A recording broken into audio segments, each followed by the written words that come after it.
bonjour à tous. Donc, mon intervention se déroulera en 2 points. Le premier point consiste à vous présenter ce qui a été ma ligne de conduite tout au long de cette réflexion, puis j'enchaînerai sur ce qui est pour moi le moteur principal de la future croissance d'Intermarché, à savoir le numérique, et je vous présenterai mes préconisations. L'objectif stratégique majeur pour moi est celui de la différenciation. Comment se différencier sur un marché où le consommateur a l'impression d'avoir tout vu, tout connu, et qui est ultra concurrentiel? Simplement en mettant en place une véritable relation. La relation elle-même passera par l'expérience avant, pendant et après l'acte de consommation. Aujourd'hui, on est très fort pendant l'acte de consommation, mais on néglige l'avant et l'après, alors que c'est là que se fait la différence. La relation devra aussi passer par le service. Le service, pas seulement sur une relation en one-to-one, comme on peut retrouver dans les marchés locaux ou chez le boucher du coin. Non, il faut rester là où on a une valeur ajoutée, tout en proposant un service qui est personnalisé et utile à l'utilisateur surtout. Le deuxième point de la différenciation est celui de la notoriété et de l'image perçue. Il faut véritablement que sur une zone de chalandise donnée, les consommateurs pensent directement à Intermarché et en aient une bonne image. Par la suite, mon objectif a été celui de la maîtrise des coûts. Bien entendu, on peut proposer énormément de choses, avoir beaucoup d'idées, beaucoup de projets. Cependant, il y a une logique de rentabilité, d'investissement et surtout de retour sur investissement à prendre en compte. Enfin, mon dernier objectif a été celui de l'augmentation du trafic en magasin. Dans la grande distribution, l'équation est quasi mécanique. Plus il y a de monde en magasin, plus il y a de chiffre d'affaires. Regardez tout simplement les chiffres de samedi après-midi par rapport au mardi matin. Par rapport à tous ces objectifs, mes préconisations portent sur le numérique.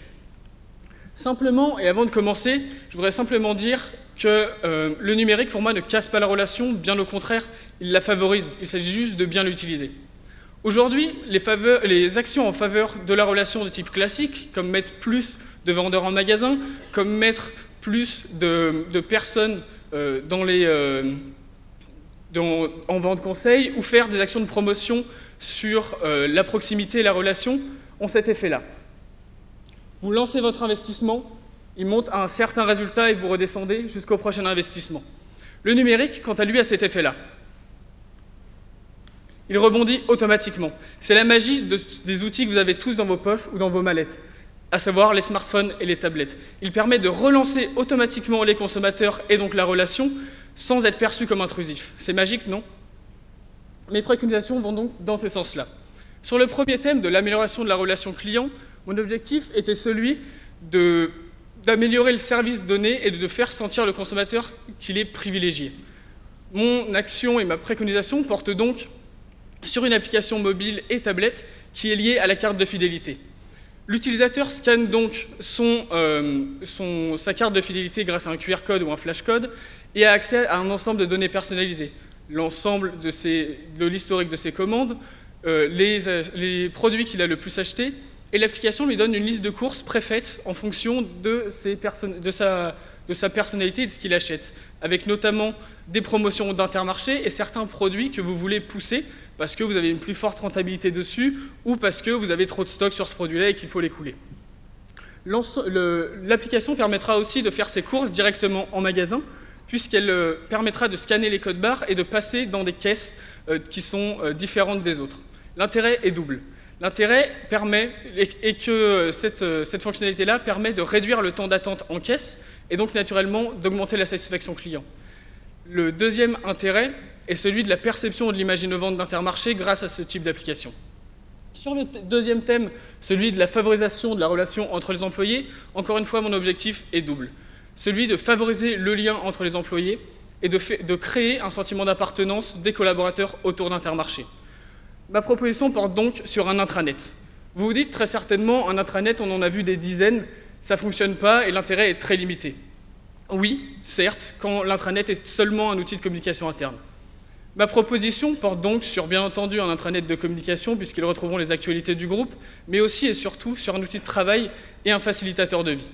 Ils retrouveront donc tout simplement sur l'intranet des données chiffrées, personnalisées et contextualisées sur leur activité par collaborateur, les offres de formation et d'emploi par collaborateur, encore une fois contextualisées en fonction de leur niveau et de leur secteur géographique, mais aussi et surtout des plateformes innovantes, comme une plateforme de covoiturage uniquement dédiée aux personnes aux collaborateurs d'Intermarché, et une plateforme de type Le Bon Coin, uniquement dédiée, encore une fois, aux collaborateurs d'Intermarché. Le troisième thème était celui de l'amélioration du quotidien du responsable de rayon. Ma question était toute simple. Qu'est-ce qu'un responsable de rayon?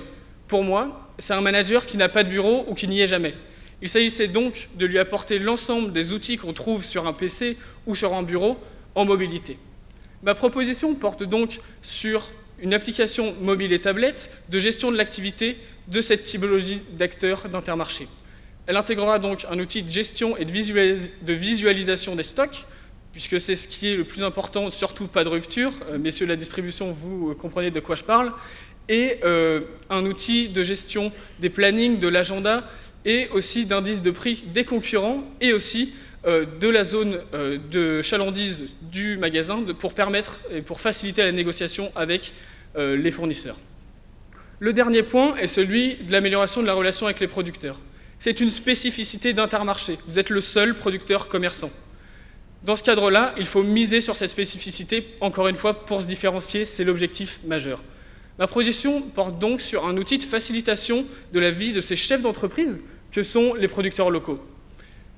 Elle intégrera donc un outil de gestion des stocks, notamment pour voir combien de stocks on a pour chaque producteur local, un outil de gestion de la comptabilité, ce qui coûte très cher et que les producteurs n'ont pas forcément à leur disposition aujourd'hui, et un outil de gestion de la relation avec Intermarché. Cet outil intégrera donc un calendrier commun pour prévoir les livraisons et faciliter ce process-là, mais aussi un outil de gestion de la facturation commune pour Intermarché et les producteurs.